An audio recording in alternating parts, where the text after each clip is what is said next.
আপনারা যারা উপস্থিত হয়েছেন আপনাদের প্রত্যেককে আমাদের দুটি সংগঠনের পক্ষ থেকে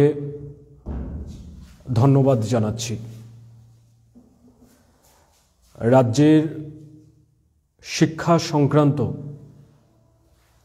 গুরুত্বপূর্ণ কিছু তথ্য আপনাদের মাধ্যমে রাজ্যবাসীর নজরে আনার জন্য এই সাংবাদিক সম্মেলন আহ্বান করা হয়েছিল। আমাদের রাজ্যের মধ্যে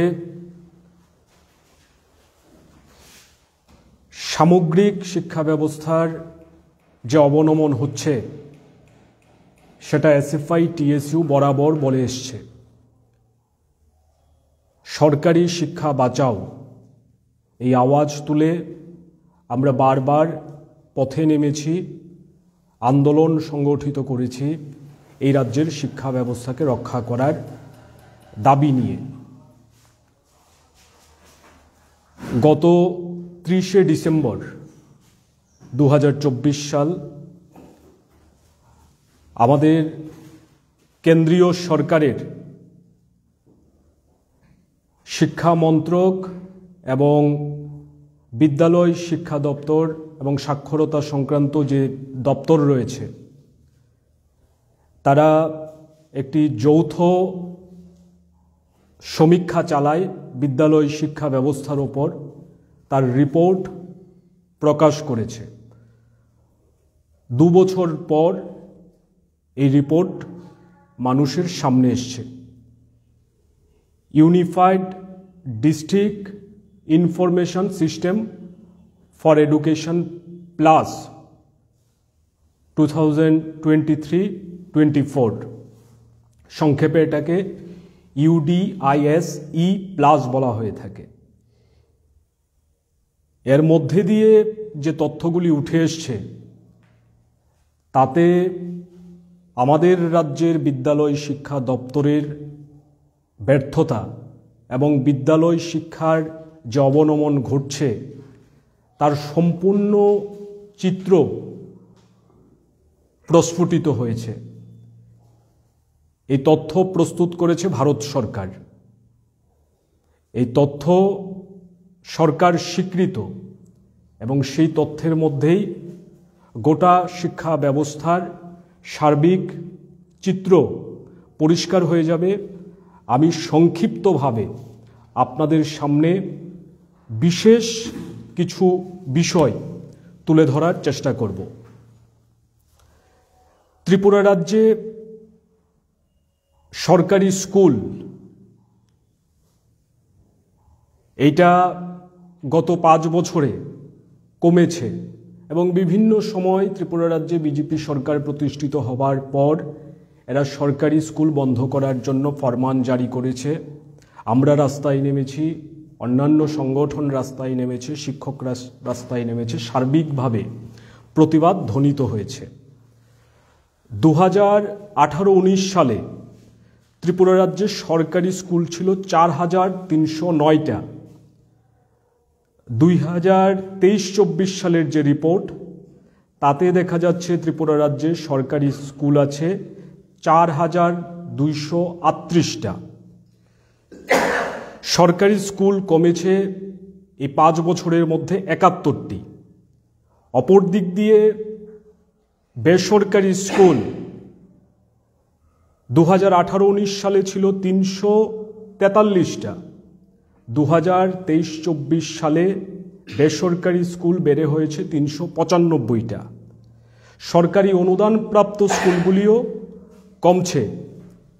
2018-19 সালে এটা ছিল 46, এখন হয়েছে 42, অর্থাৎ 4টি সরকারি অনুদানপ্রাপ্ত স্কুলও বন্ধ হয়েছে। এখানে সবথেকে হুমকি যেটা, একদিক দিয়ে সরকারি স্কুল কমছে, অপর দিক দিয়ে ত্রিপুরা রাজ্যের মধ্যে বেসরকারি স্কুলের সংখ্যা প্রতিনিয়ত বেড়ে চলছে। স্কুলের শিক্ষকদের যে পরিসংখ্যান 2018-19 সালে ত্রিপুরা রাজ্যে সরকারি স্কুলগুলিতে শিক্ষক ছিল 38,986 জন। 2023-24 সালে সরকারি স্কুলে শিক্ষক সংখ্যা 28,710 জন। অনুদানপ্রাপ্ত যে স্কুল, সেই স্কুলের মধ্যে শিক্ষক ছিল 1214 জন, এখন সেটা দাঁড়িয়েছে 1064 জন। গত 5 বছরে সরকারি স্কুল শিক্ষক কমেছে 9,248 জন। অনুদানপ্রাপ্ত স্কুলে শিক্ষক কমেছে 150 জন। এবারে যদি আমরা ছাত্র সংখ্যার দিকে তাকাই, তাহলে দেখব 2018-19 সালে ত্রিপুরা রাজ্যে সরকারি স্কুলে ছাত্র সংখ্যা ছিল 5,71,868 জন। 2023-24 সালে সরকারি স্কুলে পাঠরত ছাত্র সংখ্যা হচ্ছে 5,08,036 জন। অন্যদিক দিয়ে বেসরকারি স্কুলে 18-19 সালে ছাত্র সংখ্যা ছিল 1,23,667 জন। 23-24 সালে এটা দাঁড়িয়েছে 1,40,763 জন। এই 5 বছরে সরকারি স্কুলে ছাত্র সংখ্যা কমেছে 63,832 জন। উল্টো দিক দিয়ে রাজ্যের বেসরকারি স্কুলে ছাত্র সংখ্যা বেড়েছে 17,096 জন। সরকারি অনুদানপ্রাপ্ত যে স্কুলগুলি আছে তাতেও ছাত্র সংখ্যা হ্রাস পেয়েছে 1,337 জন।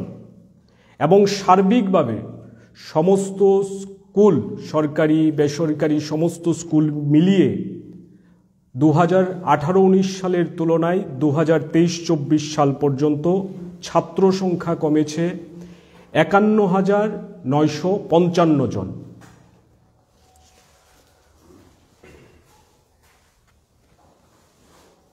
ড্রপ আউট রাজ্যের শিক্ষা ব্যবস্থার সূচক যদি আমরা তুলে ধরার চেষ্টা করি, ড্রপ আউটকে বাদ দিয়ে সম্ভব নয়। রাজ্যে একেবারে প্রাথমিক স্তরে, এটা তৃতীয় শ্রেণী থেকে পঞ্চম শ্রেণী পর্যন্ত ধরা হয়েছে, সেখানে ড্রপ আউটের যে সংখ্যা 1.8%। মধ্যবর্তী স্তর ষষ্ঠ থেকে অষ্টম শ্রেণী পর্যন্ত ড্রপ আউট 4.1%। সেকেন্ডারি নবম এবং দশম, এখানে দেখা যাচ্ছে ড্রপ আউট 8.9%। এটা 2021-22 সালে ড্রপ আউটের হার ছিল সেকেন্ডারি লেভেলে 8.3%, এটা বেড়ে হয়েছে 8.9%। তার সঙ্গে আরও কিছু অতিরিক্ত তথ্য আপনাদের নজরে আমরা নিয়ে যেতে চাই। ত্রিপুরা রাজ্যের সরকারি স্কুলগুলির মধ্যে যেখানে ইলেকট্রিসিটি রয়েছে এবং ফাংশন করছে, এই তথ্য উঠে এসছে।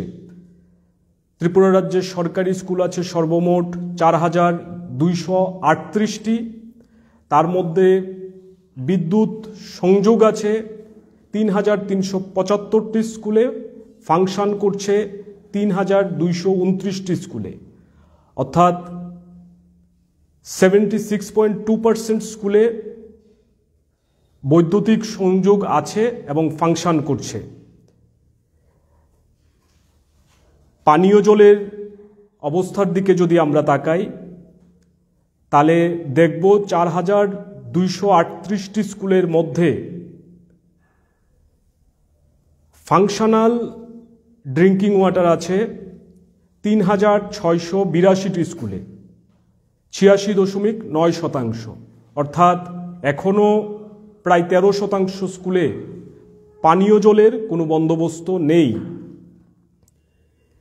মেয়েদের টয়লেটের ব্যবস্থা ফাংশনাল আছে এখন পর্যন্ত ৩,১২০টি স্কুলে, প্রায় ২৬-২৭% স্কুলে মেয়েদের টয়লেটের ব্যবস্থা নেই। আমাদের রাজ্যের সরকারি স্কুলগুলির মধ্যে মাত্র ২,০১৯টি স্কুলে কম্পিউটার ফেসিলিটি আছে। এটা গড় করলে দাঁড়ায় ৪৭.৬%। ইন্টারনেট ফেসিলিটির দিকে যদি আমরা তাকাই তাহলে মাত্র ১৪৪২টা স্কুলের মধ্যে ইন্টারনেট পৌঁছেছে। Integrated science lab higher secondary স্কুলগুলির ক্ষেত্রে মূলত ১,০২০টা এরকম স্কুল আছে যেখানে ইন্টিগ্রেটেড সায়েন্স ল্যাব থাকা উচিত। তার মধ্যে মাত্র ২৮৮টা স্কুলের মধ্যে সায়েন্স ল্যাব আছে। এর গড় হচ্ছে 28.2%। এই রাজ্যের স্কুলগুলির মধ্যে ডিজিটাল লাইব্রেরি আছে মাত্র 2.6% স্কুলে। স্কুলগুলির মধ্যে কম্পিউটার আছে এরকম ১৩৯৯টি স্কুল আছে, যা শতাংশের হিসেবে মাত্র ৩৩%।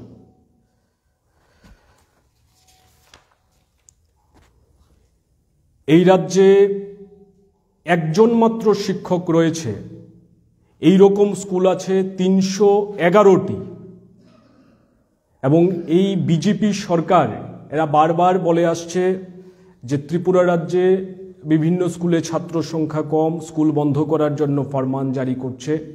কিন্তু যে তথ্য সামনে উঠে এসছে তাতে দেখা যাচ্ছে জিরো এনরোলমেন্ট স্কুল মাত্র 10টি, কিন্তু একজন মাত্র শিক্ষক দিয়ে চলছে এইরকম স্কুলের সংখ্যা ৩১১টি। এই হচ্ছে সামগ্রিকভাবে ত্রিপুরা রাজ্যের বিদ্যালয় শিক্ষা ব্যবস্থাকে যেভাবে গত ৫-৬-৭ বছরে ধ্বংসের দিকে নিয়ে যাওয়া হয়েছে, তার সরকারি স্বীকৃত যে তথ্য, এই তথ্যের মধ্য দিয়েই তা স্পষ্ট হয়ে যাচ্ছে।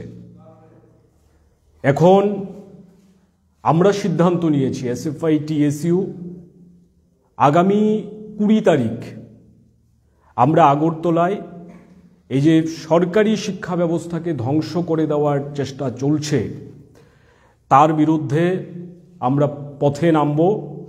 মূলত আমাদের সংগঠনের সদর এবং ডুকলি বিভাগীয় কমিটি যুক্তভাবে এর প্রতিবাদে মিছিল সংগঠিত করবে এবং শিক্ষা দপ্তরের সামনে বিক্ষোভ প্রদর্শন করবে। আমরা আপনাদের মধ্য দিয়ে রাজ্যের মানুষের কাছে আবেদন রাখতে চাই, রাজ্যের বিজেপি আইপিএফটি তিপ্রামথার যে তথাকথিত ট্রিপল ইঞ্জিনের সরকার, এরা যেভাবে গোটা শিক্ষা ব্যবস্থাকে ধ্বংস করার জন্য উঠে পড়ে লেগেছে, একদিক দিয়ে সরকারি শিক্ষার পরিকাঠামোকে ভেঙে চুরমার করে দেওয়া হচ্ছে, অপর দিক দিয়ে সেই ধ্বংসস্তূপের পাশেই বেসরকারি শিক্ষা ব্যবস্থা ক্রমশ তার প্রসার বাড়াচ্ছে। এটা ত্রিপুরা রাজ্যের যারা প্রান্তিক অংশের মানুষ, যারা নিম্নবিত্ত, যারা গরিব, সেই ঘরের ছেলেমেয়েদের পড়াশোনার সুযোগকেই আগামী দিনে হুমকির দিকে নিয়ে যাবে। তাই সামগ্রিকভাবে এসএফআই টিএসইউ এই সরকারের কার্যকলাপের বিরুদ্ধে অতীতেও প্রতিবাদ সংগঠিত করেছে, আগামী দিনেও লাগাতার প্রতিবাদ সংগঠিত করে যাবে। আপনাদের মধ্য দিয়ে আজকে রাজ্যবাসীর কাছে এই তথ্যগুলি তুলে ধরার জন্য এবং এর প্রতিবাদে সকলকে প্রতিবাদে সোচ্চার হবার আহ্বান জানিয়েই আমরা আমাদের এই সাংবাদিক সম্মেলন সংগঠিত করেছি।